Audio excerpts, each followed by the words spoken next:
Hello दोस्तों, कैसे आप सब। मुझे पता है कि आप सब बहुत ही अच्छे हैं, घर में हैं, सेफ। आज इस टॉपिक के बारे में बात कर रहे हो। टॉपिक ये है कि रिलेशनशिप में अंडरस्टैंडिंग कैसे बढ़ाएं। जी हाँ, तो हमेशा की तरह वीडियो बड़ी नहीं होगी, फटाफट चैनल को सब्सक्राइब कर लीजिए, बेल आइकन को हिट कर लीजिए। वीडियो पसंद आए तो लाइक शेयर जरूर कीजिए।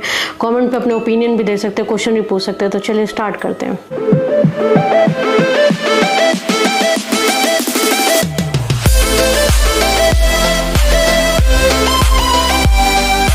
जी हाँ, तो टॉपिक सिर्फ इतना है कि रिलेशनशिप में अंडरस्टैंडिंग कैसे बढ़ाएं।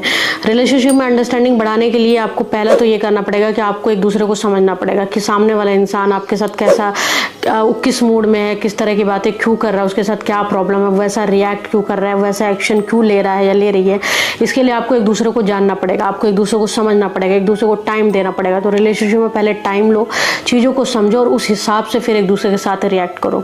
दूसरा, एक दूसरे को बाउंडेड मत करो कि ये मत करो, वो मत करो, ऐसा मत करो, वैसा मत करो। अगर जब आप बाउंडेड करने लग जाते हो तो कहीं ना कहीं प्रॉब्लम्स लगने लग जाती है। एक टाइम के बाद लगने लगता है यार ये हम बच्चे हैं, क्या हम डिसीजन नहीं ले सकते क्या, कि हमको ये चीज़ वो चीज़ें ऐसा करना वैसा करना, तो ये नहीं करो।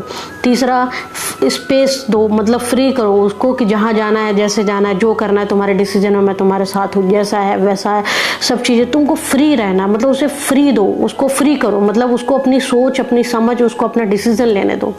तो इससे भी अंडरस्टैंडिंग बढ़ती है। चौथा, अगर आपको कोई चीज़ गलत लगता है, सपोज कि हो सकता है ना कि समटाइम सामने वाला गलत कर रहा हो या कर रही है, तो हम उसे कैसे बताएं। तो उसे रोको, उसे समझाओ, बट उसे डोमिनेट मत हो, उसे बाप मत बनो या उसकी माँ मत बनो। उसे समझाओ कि हाँ ये गलत है, उसे प्यार से समझाओ। और भी बताऊं कि कोई भी सिचुएशन को हैंडल करने के लिए कि अगर वो गलत कर रही है तो पहले उसकी जगह खुद रह के देखो कि हम कैसे टैकल करते हो। और जरूरी नहीं कि आप जैसा टैकल करते हो वैसा वो भी टैकल करे। तो उसकी बात को सुनो, फिर अपने आप को उस जगह रखो, फिर समझो, फिर डिसीजन लो, फिर उसे भी समझाओ। और उसके लिए भी उसे बाउंडेड मत करो कि ऐसा ही करना पड़ेगा। तो रिलेशनशिप में यही छोटी छोटी बात है जो अंडरस्टैंडिंग को बढ़ाती है। एक दूसरे को प्यार करना, एक दूसरे को टाइम देना, एक दूसरे को केयर करना, एक दूसरे को बाउंडेड नहीं करना, एक दूसरे को इनसिक्योर भी नहीं होना इंपॉर्टेंट है कि इससे बात मत करो, उससे बात मत करो, वो अच्छा नहीं, ये अच्छा नहीं, वो अच्छा। आप कौन होते हो बताने वाले, उसको भी पता है। कोई गलत चीज़ है उसे एग्जाम्पल के साथ समझाओ, बट इतना मत बोलो कि इससे मत बात करो, उससे। अगर आप इनसिक्योर हो गए, आप जेलसी फैक्टर दिखाओगे कहीं ना कहीं, तो वो उसके लिए प्रॉब्लम्स होगी और इससे वो तकलीफ में आकर वो डिस्टेंस बनाएगी या बनाएगा कि यार इसका ऑल टाइम चिक चिक रहती है।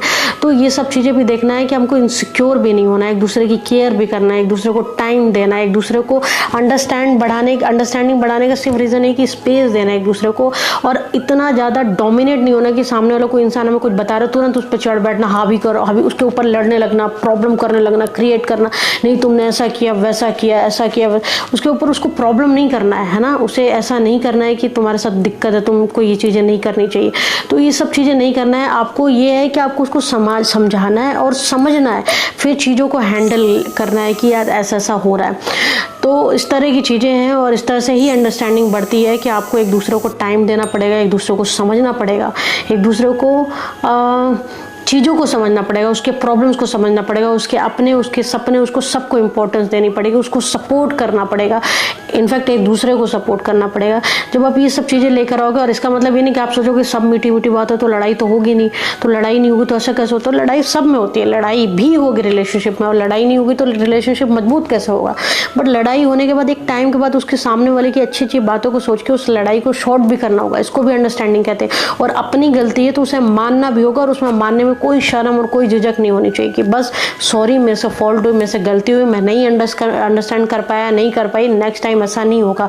और ये बोलने के बाद कि नेक्स्ट टाइम ऐसा नहीं होगा, मतलब वो नेक्स्ट टाइम ऐसा नहीं होना चाहिए, ये होती है अंडरस्टैंडिंग। तो उम्मीद करते हो जो बताना चाहे वो आपके समझ में आया होगा। फिर मिलेंगे नए वीडियो के साथ, तब तक अपना ध्यान रखिए, घर में रहे, सेफ रहें।